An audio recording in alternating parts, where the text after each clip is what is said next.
welcome to another wonderful episode of the Repair Shop Reckoning, The Race is Zero. I have Dave Davis here from Hunter Engineering. How you doing, Dave? Man, I'm good. Glad to be here. Thanks for inviting me. Yeah, so we were going to have Joe, who I've known for years. He had something come up, and he had to bow out on us this morning. Hey, it's no problem. I'm here. I can represent us both. It's all good. Right. So let's get into it. So you are in aftermarket. You do dealers, you sell everything. What is your job at Hunter? I know you're a salesman, but to who? Basically, any end user. I mean, if you use Hunter equipment, I'm talking tire changers, balancers, alignment equipment, racks, automated drive assist equipment. So anything that would program a camera, a 360 view, surround camera, we're your guys. We deal with the lower end mom and pops all the way up to the top. The big dealers, dealer groups, you name it, we can cover it. Yeah, I just bought 2 tire machines and a tire balancer, a wheel balancer. Which one'd you get? I got I went to grab the models. I got the one for big truck tires, like 22.5 and up, with the arm that lifts them up and all that. I had a cheaper one. That's a badass machine. And then I have the balancer. And it's a non-road force one, but it has the roller on it and everything. Yep. For force matching. That thing has fixed so many problems for our customers' trucks. These guys that have had their trucks I have one customer that's had their trucks for 10 years, and they have the big floats on the front of it. Okay. We balanced them. The guy's like, "What did you do to my truck? It's never driven this well." And I think that's true to Hunter's mantra. I mean, that's what we do. We fix problems. I mean, we help the end user, definitely. No, I would have to say I would agree with that. And I've had my one alignment rack since 1993. I've replaced the cabinet and the electronics. I'm on a 411E, I believe now, which that's old. That's old, yeah. Right, but I don't do a ton of alignments there, so I'm not really that worried about it. Like, I can keep upgrading it. You know, that's one thing is, like, your guys' support is phenomenal. Well, we are the only, aftermarket vendor that I know of in the area, and I've been in the business a long time. We have dedicated staff to you in every region, in every zip code. You can go to Hunter's website and actually type in the zip, and you will find your team right there. Isn't that crazy? It's amazing. Yeah, because Bob Keys, I call him. He fixes my stuff. When I was a director, Bob Keys was my service rep. Oh, really? Yeah, absolutely. Bob's a great guy. I used to use a guy named Randy Kincaid. Randy Cade. Yeah, Randy Cade. Randy was my service guy too, before Bob, and then Randy retired. Randy was just one of them guys that was just like 15 all the time. That was the speed limit, 15. He wasn't any faster or any slower. It was just like, No, he no ball of fire, but I tell you what, the wealth of knowledge. That he guy was there, good. he was awesome. Yeah, he was awesome. He was. All right, well, let's do this. Let's start out with way back young Dave, and we'll just kind of go through the progression of how you got to where you are today. So, real crazy story. Grew up in Carlton. Had no aspiration of being in the automotive business. I was actually living in Grand Rapids. Came back here on a whim. My mom and stepdad owned a couple Top Value service centers. Here, boy, go sell some work. So my brother and I got involved with 1 or 2 Top Values, and then at one point we owned 4. Where were they at located? Oh, man. So we were at 8 and Sherwood between Mount and Van Dyke, East Warren between Chalmers and Cadgett at the corner of Devonshire and East Warren, 7 Mile between Myers and Wyoming. So we were in the city, east, west, all over the city. And then we had a small one in Flat Rock. And Flat Rock's around where I live now, the Downriver area. Because I've heard that name. At one point, they had 32 stores, I believe, in Michigan. They were large, and then from my understanding, they got bought out. They didn't want any individual owners anymore. They wanted to go to a general manager type thing, and all the owners said, "Fine, well, let's get out of here." And that's when me and my brother kind of left out and went and did our own thing. And I got into the dealership world. Started as a writer, worked up to be a manager, moved, had about a 14-year stint with the company, and then I moved to Hunter. Best choice I've ever made. I miss my team, though. That's what I miss. I miss that camaraderie. We have it with Hunter, but then again, I can go into dealerships. I can go into mom and pops and kind of see it from a 30,000-foot view and look down and say, "Hey, what have you thought about this? Have you thought about that? What about this ROI? What are you doing this?" I was at a dealership the other day. No one knew how to drive a stick. And I own 2 truck repair shops. I own a truck collision shop and a truck repair shop, okay? So First thing I ask people in an interview, can you drive a stick? And a lot of these kids can't. I know. I'm like, yeah, your dad failed you. I went in to talk to the dealer principal. I came out and I looked at the writer. I said, hey, man, that car's still here. I said, I'm nobody, but what are you thinking about that? He's like, yeah, it's going to be there. The manager's out today. He's the only guy who knows how to drive a stick. I said, where's it got to go? I hopped in, pulled it where it needed to go. I said, I can't move it after that, but hey, you're on your own. So let's talk about the dealership world, because I always like to get into the dealership. Everybody has a different perspective depending on what group you work for, right? Okay. Because these big, huge dealer conglomerates are just buying and packing them all in a group, right? And then trying to do a one-size-fits-all across all brands, and it's just not working with a lot of the technicians and the body men and stuff like that. They're cutting wages, and I always hear the one thing over and over again when I talk to guys. They're like, yeah, they come in and they're like, we're going to do a new pay plan that's going to be better for you. And they're like, we are. Like, oh my God, we're about ready to get jacked. Oh yeah, pay plan changes, I think, are the most evil thing that goes around a dealer group. And when I was at a dealer group, I was involved with the National Auto Dealers 20 group, and every time I used to go to the 20 group, all my guys would say, oh, he's going to come back with this idea, and this is going to get cut, and that's going to get cut. But I did work for a very good owner. He was about the people, and that's what it should be about, the people. Somewhere we've lost that. I go into some dealers, and I see agony, and I can tell at that store it's not about the people. I would agree, and it's about, and I always tell them it's a lock-to-lock robbery, highway robbery, because they put everybody on commission. Oh, everybody's so commission. You go out and spend too much this weekend on something, you're on commission. Here you come Monday, right? You're going to sell some shit. No, and it's I'm not going to say what establishment I was at the other day, but chain, and they were hitting people with $3,000 estimates like it wasn't nothing, and it was with very, very minimal explanatory. It was, you need this, bam, bam, bam. It'd be about $3,200. Oh, and I can have it done today. Listen, brother, if I'm spending $3,200, I need a little more value built, and I don't really want you to have it done today. Right? Yeah, $3,200. I'll have it done in 15 minutes. Right, You're exactly. Just yeah. Right on. But no, to your point, Facebook has some groups from dealers, and I just still sit in them and kind of look at these writers and look at this pay plan, and I'll view it. It's all about the net profit for the dealer. I mean, there are some that take care of their people. Don't get me wrong. They are out there, but it's dollars and cents for the most part at the end of the day. No, I would agree with that 100%. And they kind of had to back off a little bit after COVID, because people are like, no, kiss my ass. I'm not working till 9 o'clock on Tuesdays and Thursdays. No, I'm not doing this. No, I'm not doing this. And the dealers kind of recalibrated their hours. If you notice, they don't work the super late hours till 9 o'clock at night. It's just people have to have lives. Yeah, Mondays and Thursdays. I mean, we used to 7 till 8. Yeah, and then Saturday 8 to 3, and I'll give you a day off during the week.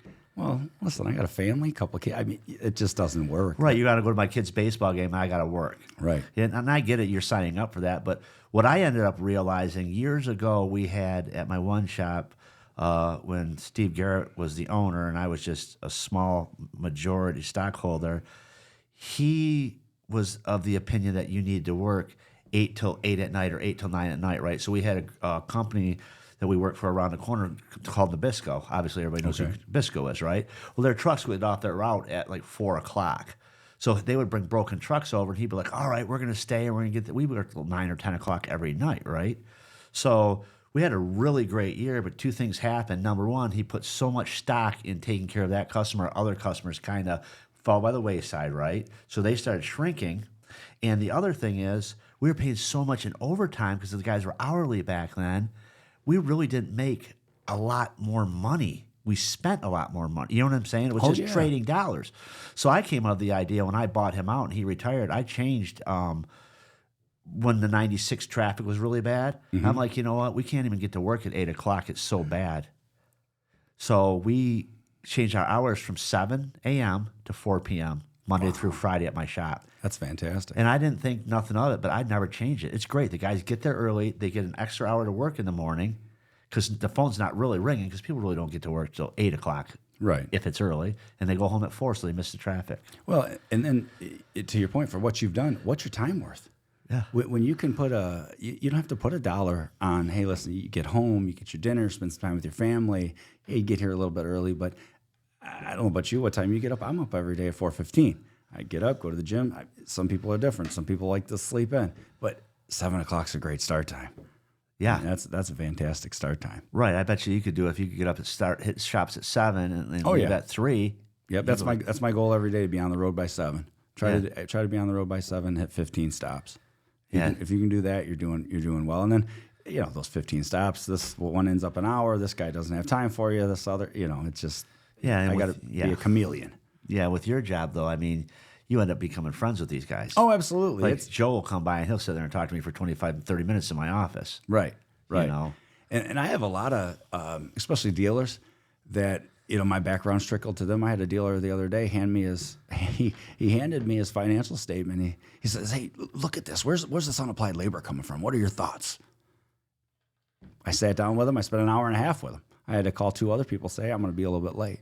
But that's the trust you build. Absolutely. When you're calling on someone for 4 or 5 years. Absolutely. So you just probably got tired of the long hours at the dealership. What made you want to make that change, that move to Hunter? Well, Joe was the one who actually got me in it. We sat down and talked, and I could just see, the training that you have to send the techs to.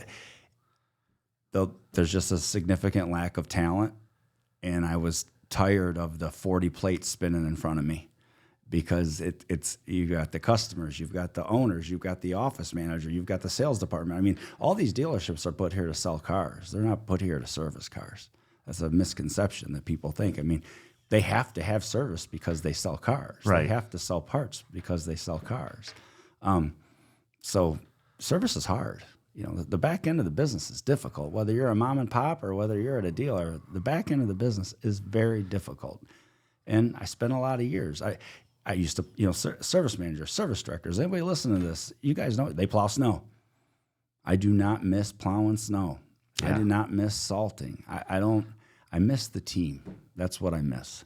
Makes sense. Yeah. And you're right. Our business is tough. It's very tough. Running a repair shop, and I run a truck repair shop. And you think automotive's tough. Truck repair is tough because you got different power plants, different axles, different brake systems. You may have 4 different Freightliners with 4 different power plants and wire. It's tough. I've been in it so long. We're used to it. We kind of know our way around it. But I don't know. I think about it, like, who's going to get into this business? It's not like some guy's going to open up one day and go, I want to open a truck repair shop. No, most young people are, how do I say, it's family driven. It's any of the repair shops now where there's young folks. It was his dad's, his uncles. It was somebody got them into this, and they really didn't have that path chosen. Here I am. We're gonna do this, and you can be successful. It's reputation. You got to maintain the reputation and do the right thing by the customer. Yeah, one of the things I would say is people looked down on mechanics for a lot of years, grease monkeys, blah blah blah. These guys make well over $100,000 a year now. A lot of the good ones. And I think especially at the dealership level, the mantra is, I'll pay a tech whatever. What you want, $55 a flat rate hour? No problem. I'll just raise the door rate to $200. I'm still achieving my 75% gross profit, and we're off and running. Right. I'll pay you whatever you want. We're just going to pass the expense along.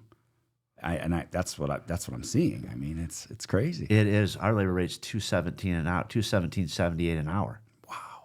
Yeah. That's trucks though. Yeah, but still. Yeah. I don't care. Okay, so you bring your diesel pickup truck in there, and I have to get 2 hours diagnosis right up front to tell you what's wrong with your check engine light, right? Right on. And a car, it's an hour. But on a truck, it's 2 hours. Right. It's like $400 and some just to even look at the truck now. It's insane. It is. But it's not getting any easier either. It's going to get worse. I mean, everything is you can't just drive it anymore and diagnose it. There's much more to it these days.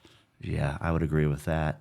So you were at the dealership and you started talking to Joe one day, and Right. you're just like, I'm sick of probably trying to keep all the balls in the air. That's what it was. The plate spinning, man. You kind of take it and you spin this plate, and then that one's a wobble, and then you spin this plate, and then there's a customer here, you spin that plate, then this customer's got to be taken home. And I guess I was a little different than most service directors. I was active. Customer needs a ride, let's go. There needs to be something wrote up, let's go. Car wash, let's go. You just, at some point, you look at it and go, man, there's got to be something different. There's got to be something different. And I would say you had a good owner. Can you imagine doing what you're doing, and then you have an owner that's only gives a shit about the net at the end of the day, like doesn't care about anything else? I see it on faces. Yeah. I know a service manager right now that needs a tire machine. His is broken. They have to walk to another building that's almost a quarter mile away to use their tire equipment right now. He's like, I don't want to tell them. How are you scared to tell the guy whose name's on the building that you need a piece of equipment? Yeah, right. You know, and I walked in, I said, listen, here's the plan. We're going to get with the comptroller. We need to amortize this over the next, 10 months so it doesn't hit you, because I know you're paid on the P&L line. I get it. It's costing you money. So I see them get a little brighter. We talked through it, and they put in an order for a tire changer. But could you imagine being scared? And he's managing 18 people. He's scared to go to his dealer and tell him he needs something. I know one of the guys that worked for me worked at a dealership around here, and they said, hey, we're going to give you a raise. And he's like, oh, sweet. I've been working, blah, blah, blah, blah. They gave him the raise, but they raised his rent. You know how the dealerships do individual buildings? Yeah, like sure. Run them like little businesses? Yeah, absolutely. So they raised his rent. So he gets paid on what he does, like you said. Goodness. And they raised his rent. So he's like, I actually made a little bit less. Right. Thank goodness there are good dealers out there. They're not all like that, but I tell you, there's... The problem is there's only a few groups now, and they're buying everything. They really are. And I think you've seen it with Lithia. They got a rude awakening coming over here buying Suburban. And then they're starting to sell off all the real little stores. The one now. right across the street from me in Farmington, that one, they've had nothing but problems keeping help and keeping service managers and all that. It's terrible over there. Well, and a lot of that, I mean, you hear about the Lions locker room, how great it is. Well, service department's like a locker room. If the energy's not good, if the leadership's not good, and that trickles down from the top, if it's not good, people are going to run. There's too many guys that have bought new equipment. There's too many guys who have good leaders. There's too many guys who have good structure to work anywhere that doesn't anymore. Yeah, and it's true. And there a lot of guys that are really good are kept. People don't mess with them. And here's the thing: guys that are really good are our age. Oh, absolutely. So they're over the bullshit. Right. They don't want to hear it. If the service advisor that's 20 years old and has had the job for 3 days and come out and tell him, he's like, get out of here. Right. My brother's a service advisor, service manager, and he's just like, I can't keep people at work. I can't get this. It's like he's in the dealer world up north. He's just like, it's terrible. But he had his solid group of guys that have been doing this for 30 years. The problem is when these guys start retiring, what are we going to do? That's what I was just going to say. I mean, I deal with some schools, LISD in Adrian, Washtenaw Community College. I went to classes here years ago. They have good throughput, but I was talking with one of the instructors the other day, and he said, listen, I gotta tell some kids this might not be for you because they just don't have good hands. You understand that you have to correlate a repair from your mind to your eyes to your hands. That's how this thing gets done. Well, if it just goes to your mind to your eyes and your hands fumble around, you really can't do it, or you can't understand the inner workings of an engine, of a transmission. It doesn't work anymore. So he's seeing, and I think that's going to be hurtful moving forward, because you would think these kids now would be better with the video games. Right. It's different hand-eye coordination. What I've always found funny is you get guys that are in the repair world like me, that like I started out as a mechanic at Hal's Auto Clinic in 1991. I always wanted to fix stuff. Like my mom and dad would say, oh, he would take stuff apart when he was a kid. Like he'd get a screwdriver and take his toys apart and stuff like that. A lot of times didn't put them back together, just took them apart, whatever. Right. But usually people that repair stuff, mechanics, are independent thinkers. They didn't do very well in school. They had some kind of learning disability of sorts. And them are usually your best technicians, is what I've found over the years. They're a little bit colorful, a little bit off. Right. But they're really good technicians. Oh, yeah. And those guys are thinkers out of the box, too. Those guys can really... But even your good techs, when I ran my two dealers, there was one guy that worked on my car. Why? Because he put every bolt back where he did. Every fastener was exactly like it should be. There was no tools left in a car. That's the guy who worked on my car. Every tech's not like that. Even your good burners. You get those guys. I had a guy, he would turn 110 hours flat rate every week. This guy, even back then, I left the dealership world in 2017. Even back then, he was making 120. A little sloppy though. I mean, Right. He had a bad nuts and bolts drawer. Extra nut and bolts drawer. Yeah. When he left, there was a drawer full of some parts. I said, "Oh, come on, man, get out of here!" How many of these didn't you do? I remember the dealerships around us. I'm not going to mention any names, but when COVID hit and they were bringing everybody back, and they said, "Hey, everybody needs to get vaccinated." Do you know that the sales departments, the accounting departments, everybody said no problem? The people in the shop were like, "No." And not happening. They probably didn't make them. No, they couldn't. They're like, we'll all quit. Right. So they had to really rethink it. They were pushing it. They had to really rethink because none of the service departments would do it. That's the independent thinkers. Like, right. They're not just dumb guys that turn wrenches. No, that's not what at all. most people don't realize. That there's a lot of computers, a lot of electrical stuff. Like you have to be pretty sharp. And the days of these guys saying, "Well, I'm a brake and front end specialist," like you have no respect for them guys because that's how far they went in their life. Right. But just the easy part. And I'm not saying front end work is easy, but it's easy in our world compared to drivability. Right. Well, the days of the domestic world, you had your trans guy, then you had your heavy guy, then you had your front end guy, then you had your electrical guy. You're getting a ticket these days to do it. Get it done. I could never understand how the dealerships, when you just said that, they'd have a heating and cooling guy. So right. You would have a heating and cooling problem. It would go to that guy. Then the engine guy, because it's got a lifter noise or whatever, he's backed up for 3 weeks. So this guy would do this part, and your car would sit there for 3 weeks for the other guy to work on it. Right. That was a terrible turn. Well, terrible turn, and think about the customer's time. Right. And I'm thinking about your side of the business right now. When a truck's down, all guys see is money. 100%. All he's seeing is miles and money.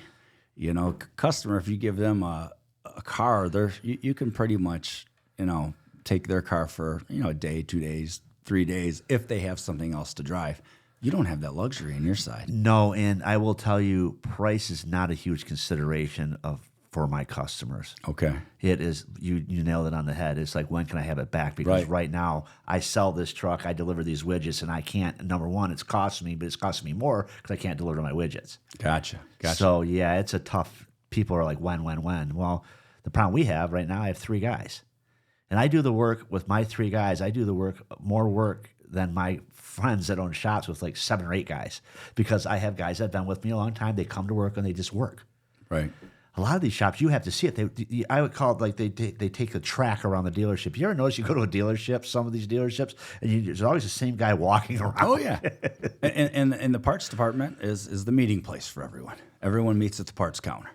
So now, what's your plan moving forward? You said you have 3 guys. Are they our age? Are they 50? I have Jason Spencer, who's going to end up successing me. We already have a plan in place. He is in his 40s now, 30s or 40, late 30s, I think 37 or 38. So I'm 54, I'm 60, I'm done. My son Lincoln, who's 17, he's finishing high school this year. He now has told me he's got his own business. He does mobile detailing. Nice. He does very well at it, but he's like, I think I want to do what you do. I said, well, I have no problem hiring you to follow me around for the next few years to do what I do, and then I can kind of step away. You can handle what I do for both shops, because Jason runs the one shop and Jim runs the other shop. Okay. And what I did is I made both of my head guys vice presidents and gave them 10% of the company. As the smartest thing you ever did. Yeah, so I'm like, here you go, you get 10% of the profit, you get 10% of the ownership, you're a vice president. So if we do really good, I write them a bonus check at the end of the year, just like I get one. That's amazing. Yeah. That's amazing. Because I'm like, you know what? What does it matter to me? Like, these guys work hard. I'm not going to sit there and break their bodies down in one day, go, okay, I sold the place, see you later. At least these guys now, Jason's going to be in charge of his own destiny. And he's been with me since he was 18 or 19, I think. Okay. Right out of college. Diesel. He went to Lima Diesel Tech, I believe. Mm-hmm. And he's just hit the ground running. And he's just a solid guy, and I can trust him. Well, and you have camaraderie. You can, just by you talking and telling me the story, I mean, I could tell the shop has camaraderie. Everybody's involved with the decision making every day. Yep. And that is what I don't see. I have a few hundred end users, and prospects were up around, total customers 600. You can walk in places every day and just, what you're walking into by the faces, by the tones, by, the highs, by the looks. You've got a knack That's fantastic. Your shops are going to be around for a long time to come. Hopefully. Yeah, no, they will. It's nerve-wracking right now, especially in the truck collision world. It's tough. The collision world alone, I don't know if you know much about it. Just the insurance companies they wag the dog. They are the tail that wags the dog. Like they are controlling everything. The insurance companies make it really tough to make a living in the collision world. Well, one thing that we're doing a lot of, Hunter's partnered with Bosch. So we're doing a lot of calibrations. So we sell this equipment called a DAS 3000 and an ADAS link. And we also have an Ultimate ADAS. It's an alignment machine with a calibration equipment with it. We have, I think, 8 OEMs that we're working with and partner with now. They're going to have all the OEMs at one point. We just have a guy in here. Really? Yeah, Marty from Martin's Tire Service. Okay. He does the ADAS. He bought, I don't know which one he bought, but he talked about the Hunter stuff. I tell you what, it's pretty amazing. And even the Hunter stuff does it faster and quicker setup time than dealers' own equipment. It is absolutely amazing. Guys always tell me, "Oh, it's going to go away. We're going to do." I don't know if you know the difference between static and dynamic. Yeah. Okay, so at the factories, from my understanding, everything is pretty much a static because they can't drive the car. So you have to pull forward. There's a board. Okay, we program it. Well, that's never going to go away because you can't get your car with 20 miles out of the factory to program all these sensors and drive it dynamically. So Hunter is being partnered with Bosch is wonderful for us because we sell this equipment. Now we can program all these things. We can calibrate all these things. I think that is going to be moving forward. Listen, if you have an EV, your steering angle sensor still has to be at 0 and your alignment has to be on, or none of your automated drive assist system stuff doesn't work. Your lane departure doesn't work. Your front camera doesn't work. Your LiDAR doesn't. Your radar cruise doesn't work. None of it works unless your alignment's on. Yeah, you're 100% right. And it's funny you say that because I had that Marty on, and the clips are just starting to come out. The podcast is not released yet, but he talked plus or minus 3 degrees. We talked about lift kits. These people lifting trucks, and all of a sudden the automatic braking system doesn't work. Oh, I could see it. It moves it up 6 inches. The camera is seeing this far in front of itself, so it can't see anything. And he said they did a lift kit on a Dodge truck, and the guy would always ease forward in his kid's school line, and the truck would stop itself. After they did the lift kit, it didn't, and he ran into somebody. Oh, I could see it. Any modification you make, and I think, I don't know which one it was. I was just reading that, how all these diesels are tuned? Yeah. You're not going to be able to do that after 26. Everybody's putting a lock on a Chevy, Ford. They already did pretty good on the GMCs. They locked the PCM, but now you can send them to Canada. After all the stupid shit you can't do in Canada, you're allowed to delete your truck there. Are you serious? Uh-huh. I'm seeing a lot of Chevy stores. We sell, the QCD, QTE, where you drive over and it gets alignment specs and tire specs. There's a competitor out there that has cameras underneath.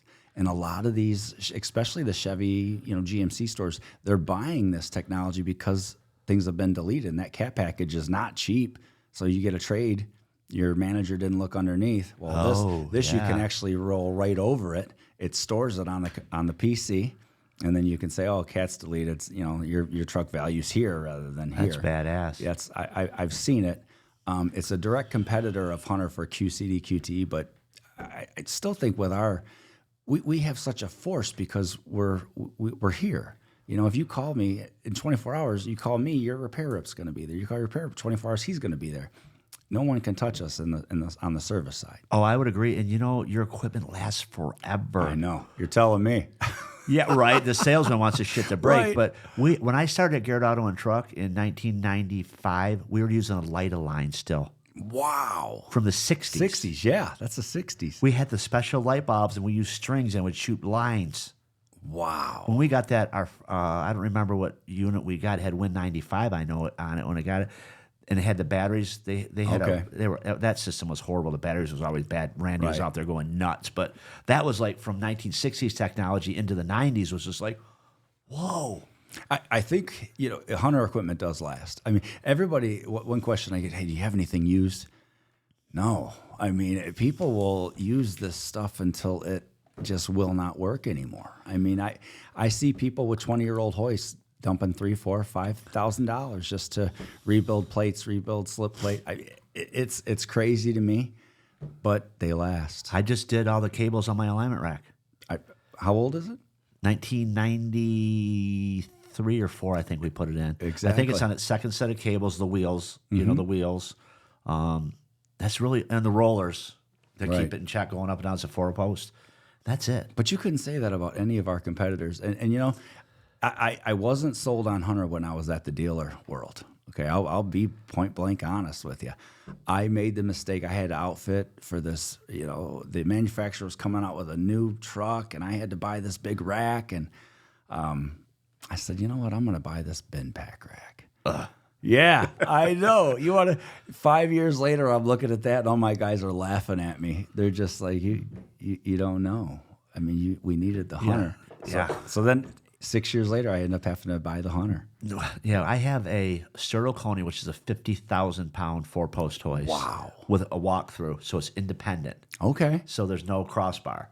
And then I have a 30,000-pound lift Mohawk. Okay. And them two hoists have been very good. Okay. Now, do you do any of the mobile columns? I have a set of mobile columns too, and I think them are 12.5 a piece. So yeah, I think that's a 50,000 or 40,000 the mobile. Yeah, those are pretty sweet, man. Those mobile columns. Yeah, I ended up getting them at an auction somewhere Steve and me went and got them and stuff, but they're pretty badass too. I could use 2 or you could use 4. So a lot of times we use them for lifting cabs off trucks. Gotcha.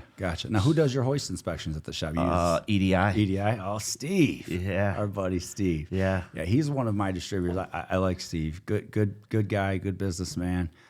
Got a great crew. You know, so I deal with, so how Hunter works is, you know, we don't hold the equipment. The equipment's direct ship, so we have to go through local distribution. Yeah, EDI. So EDI is one. Then I have Nick over at Allied. Then we have Tim over at AutoWares. And what's great about it is a lot of these guys have people in the field too. So you're not just seeing me. If you ask somebody about Hunter, you can ask, you know, EDI's Jerry or Deb for Allied, and they'll say, oh, well, the Hunter guy's Dave, here's his card. Or the Hunter guy's Joe Cherkoff, here's his card. Or Ray Walsh. And I think it's just a very unique setup. It's designed to have so many people involved that there's no fall through, so to speak. You're never going to not hear from somebody. Yeah, Joe's taken very, very good care of me. My salesman who was down river, I wasn't too impressed with his service. I called Joe. I'm like, dude, this guy was like supposed to be here to train. He shows up 10 minutes. Bob Keys ended up training us, and I go, this pisses me off. And he gets commission, and he's not following through on. So he was the training rep. So yeah, he was the salesman too. He came, and, you know, just Joe was like, yeah, this is what he does. I don't want to lie to you and act like I know all about this because I don't. And hooked me up with him. I was like, that guy was kind of lame. And Joe's like, I apologize, and he's like, he should have came. And it's just like, but he was a younger guy once again, right? And you know, I think Hunter, you know, we go through a lot of rigorous testing. I mean, they don't just take everybody in, and you have to be recommended, so to speak. You can't just call Hunter and say, hey, you got an open territory. No, you have to know somebody, and nepotism is so huge with Hunter. I mean, really? so Bob Keys, I actually had his son Bobby Keys for about a year and a half, and then they were from Utah, and he had 4 kids. This guy, 30 years old, 4 kids, and his wife started getting homesick. I looked at her, I said, buddy, you're gonna have to move back to Utah. Go ahead and let's snatch this stuff up, put it together, and you go on ahead and back home, because her family was there. You know, when mama's family's there and you got 4 kids, she needs help. Right, for sure. And, you know, these guys, these TNT reps like Bobby, he was on the road, you know, 10, 11, 12 hours a day some days. But nepotism's huge with Hunter. They just want the good product. They want the face. They want to know that there's throughput from cradle to grave with this thing. And that's what Joe offers. And I've learned a lot from Joe. Just, you know, I'm supposed to TO it to the repair rep after the sale is done. Okay, I'm done. I don't do that. I'm at every install. I want to be at the install because I want to talk to you. You're the guy who spent the money with me. You didn't spend the money with the TNT rep. I'm the face. We've been working together. Right, and I dealt with Wally's dad. Okay. From EDS, and I deal with Wally. That's fantastic. And I can call him up and be like, hey, you know, no problem. Like when COVID happened, remember you guys like all of a sudden were getting these orders canceled like there's like no tomorrow. Right, absolutely. He called me up. He goes, hey, you got 2 hoists going in we'll just say March it happened, COVID. He's like, you got, in May you're supposed to get these hoists, but I've had all these cancellations. Can I bring them like tomorrow? I'm like, hell yeah. Yeah, bring it. My wife's like, what are you doing? I go, listen, if we're going to go out of business from no work, let's go out of business with new hoists. Right. So we put the new hoists in. Guess what? We freaking quadrupled our income because everybody else closed. And we work on ambulances, fire trucks, and all that, so we stayed open. I asked my guys, I go, you guys want to close? They're like, hell no, I don't want to sit home. Right. So both my shops stayed open. That's fantastic. And we just kicked ass. Oh, my gosh. You were one of the few. Yeah, That's we fantastic. kicked ass. I mean, our sales were up 30% that year. Wow. Yeah, at one point I had over 100 vehicles on the property. I told people you cannot bring I have no room anywhere. Overflow parking's full, the alley's full, everything's full. I can't take it. That's how many vehicles we had. That's crazy. So them 2 hoists that I got, you know what I mean, worked out. Now, being in the CEO position, do you feel, as I feel, that getting good equipment for people, getting stuff that you can get an ROI on, making it easy for the guys that they don't have to break their back? This is what I find very interesting. I have friends that own shops or own businesses. They want the Walmart grade of everything. I'm the complete opposite, because you buy the Walmart grade, I don't want to go mess with my tire machine every day. I want the guy to go out there and hit the pedal. It works. Right. Maybe every couple of years something happens, you guys come out and fix it, fine, right? But that doesn't even happen. The shit just works for a long time. So I have no problem paying. I think all my tire equipment was like $60,000. Sure. Absolutely. Okay, Easy. and I'm like, oh well. Right. I know for an absolute fact that'll probably my son will be using that stuff. Right. After Jason goes through it, I know my son will probably end up buying that shop, and he'll probably be using that tire equipment. Because that's crazy. It is, and I wish more people shared our ideology, because there's so many people that I talk with, and I have a good one. I was working on a dealer, and they had a 20-year-old Hunter piece of equipment for a tire changer. He couldn't believe the price of it, and and I understand what he paid 20 years ago, and everything's went up. Didn't hear from him, ghosted me. All of a sudden, he bought you want to talk about a Walmart tire changer? He bought a very, very inexpensive. Well, now his service manager's calling me. Hey, listen, I need you to help me get rid of this one, and I want to buy your product. No one wants what you just bought. No one wants that thing, man. I apologize, but I can't help you. But so now he's going to end up buying this other one. So he wasted $9,000.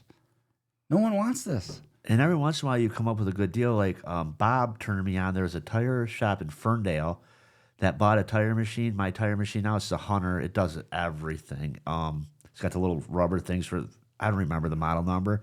And the guy didn't like it. They said it was too high tech. We run into that. So I think it was like a $30,000 tire machine. So probably got to be a 34-hour an auto. Yeah, and I said, listen, the guy, I said, what do you want for it? He's like, I'll take $8,000 for it. Wow. And his thing was still brand new. So I gave him $8,000 and took it, and we've been using it. It's great. That's fantastic. So now we have all new tire equipment. But back to your stuff working. Here's a perfect example. I charge an hour to push a tire on and off with my big machine, like a 22.5. I charge $200. And I also, that's one labor charge. Then I charge to put it on the balancer. I charge 3/10. Okay. And guys are like, well, I don't really put balance beads in it. The problem with balance beads are, I've seen them where they come in and the truck starts shaking really bad in this weather now. They freeze. They freeze together. Mm-hmm. I've seen that over and over again. So now you do the job right, and people notice. It's like a brake flush. People were flaming the BG guy on my earlier thing about brake fluid changes. It makes the pedal feel better. The brakes work better. Everything. They're like bullshit. That's like the wheel balancer. The guy drives that truck every day. He knows at 57 that all of a sudden he gets it back from us and it's not shaking. Right. And he calls like, "Hey, what did you do to my truck? This is never like." We had the force match and stuff like that, but your machine is badass. That balancer is badass. Well, with the force match, I mean, it's going to tell you where to put the tire. Yeah. Hey, for the least vibration ever, that goes in the right rear. Yeah. I've heard the years, all through the years, about the BG this and this doesn't help for that. And you can't tell me that, and I know these manufacturers say it, it's a lifetime fluid. It's good for the life of the car. Well, the only thing that does is when J.D. Power puts out their survey, it drives down that cost of ownership. Oh, you don't uncheck that box, that's lifetime. Oh, uncheck that box, it's lifetime. I don't care. Trans fluid can't be lifetime. Coolant can't be lifetime. Brake fluid. You know how hot your calipers get when you're stopping? Mm-hmm. Do you know it creates moisture inside those steel brake lines? Yep, it's going to boil. Yep. I mean, for the people, it's snake oil. No, sit down here and let's talk about it. Yeah, because I talked to my podcast. My Yukon started misfiring. I could feel like a slight misfire at a traffic light at 17,000 miles. I'm sitting there like, fucking thing's misfiring. Are you kidding me? It just so happened John came in. I'm like, hey, my Yukon's already misfiring. He's like, oh, yeah, 6.2. I'm like, yep, all the time. He's like, I'll bring a cleaner kit in. They have a thing they put on the throttle pedal that gooses it every 40 seconds when they're cleaning it. Wow. It's like, whoa. Yeah. And he did it. Son of a bitch. If I didn't get 2 more miles to the gallon, the thing stopped misfiring. That's that BG fuel, man. So guess what? Take you home. Yeah. So guess what? Now GM and Ford are endorsing BG. Now they're saying that's a maintenance item. Right. To clean your injectors. Like every third oil change, you need to get your injectors cleaned or it's going to misfire. And GM actually used BG to help the trans shift issue with that 10-speed. Was it the 8-speed? 8-speed. 8-speed, yeah, with that 8-speed trans. They were, add the BG product, run for this, put 4 new quarts of fluid in, and we're good to go. Yeah. Isn't it crazy? Yeah, but people, you believe it or not, you go on to the TikTok for this thing and listen and read the comments of uneducated people talking shit. That's too bad, because that is a good product. I agree. It's a very good product. You know, there used to. Do you remember that company called MotorVac? Yeah. Now that was a badass injector cleaner. Yeah, it was. That thing It was. worked. The diesel tune did not work worth a shit. The MotorVac stuff did till they outlawed the chemical. Right. It worked too good. Worked too good. Yeah, they Worked outlawed too it. good. It's but yeah, I mean, your stuff just does definitely work and it lasts forever. Absolutely, man. You know, I'm proud. I'm a proud. That's one thing. I am a proud hunter guy. You know, when you wear this shirt, it's like when I pull my wife's Lexus up. They know. You know, when I pull up with the hunter shirt, they know. You know, we could talk shop all day long, and my equipment's going to be there well after I'm gone and I'm retired from hunter. If I just sold it to you, it'll still be there. Isn't it crazy how it just melds into a shop? It just gets used for 20 years and you don't even think about it. It just works. That's why I don't like cheap shit. Right. You know, my friend Hal told me he bought an inexpensive tire changer and he couldn't get it calibrated right and all that stuff. He made Jeff take it back from Auto Wares. Just like I lost my ass on that, I took it back and stuff like that. But Hal was getting out of the business, so he really wasn't going to buy the shit. He was going to buy the cheapest piece of shit that would work because he was selling the shops, right? I can understand that, but I don't plan on going anywhere, so I want the good shit, you know? I'll probably end up having to replace my one alignment rack or sandblaster because it looks like it's starting to get quite a bit of rust. I don't want it to be too thin. And, Sure. so that might be something I might look into in the future. But the alignment stuff, we don't do a whole lot of, you know, we maybe 1 ton alignments. That's about it. We don't do a ton. You know, the Dodges now with these fucking cams now for the adjuster, they're a pain in the ass. But Really? I that haven't seen machine those. makes it easy. Okay. I have a couple guys interested in aligners right now, and the one thing I can tell them, you're getting specs in 70 seconds. You're literally putting the tire clamps on, doing a rolling comp, doing faster caster, and it's printing by the time you walk over the printer. And sell the green.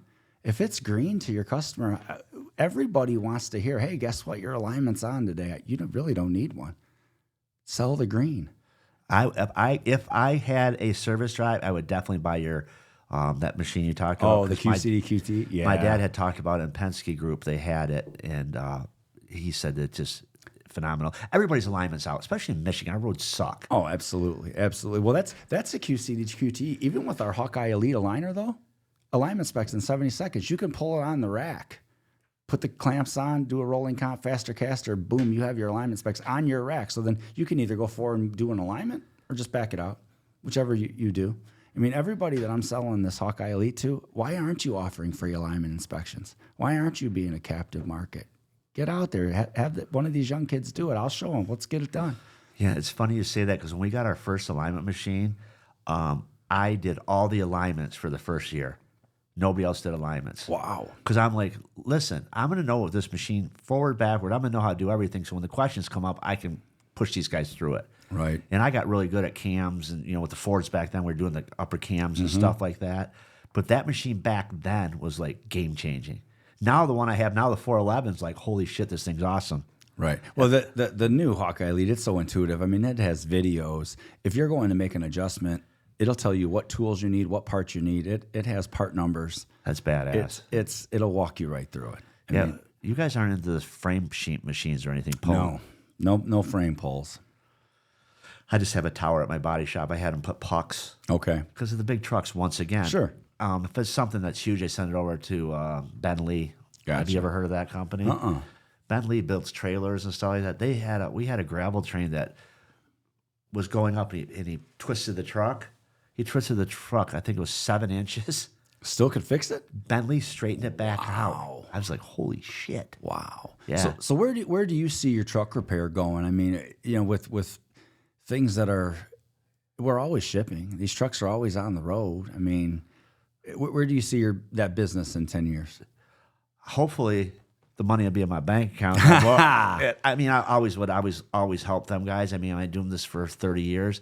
I think we're going to keep evolving. Like, I don't have a problem buying the scan tools, and I'll tell you that's becoming a problem. I'm not going to lie, because they're so expensive. Scan tools are expensive. Do you have a gateway problem at all? Not yet. Not yet? Not yet. I think everybody's going to have a gateway problem at some point. And for people listening that don't know what a gateway is, it's a secure network that an OEM puts up like a firewall to block you from, diagnosing a vehicle. Stellantis they've already been doing it. It's $50 a year just to access. You can buy the scan tool, but then, hey, Stellantis wants their $50 so you can use your scan tool to diagnose the vehicle that's in your shop. I think everybody's going to be moving that way at some point.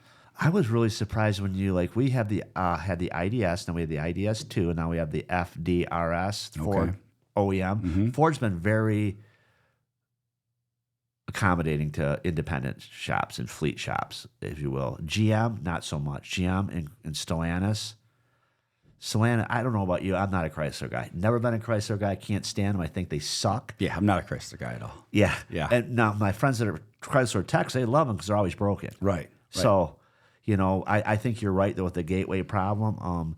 I was doing pass-through programming and stuff for my master tech back in the 90s. Okay. I was doing GM vans. We had a fleet that used to keep their GM vans on the road 24/7. Wow. These things will be out of warranty in 2 months. Really? Yeah.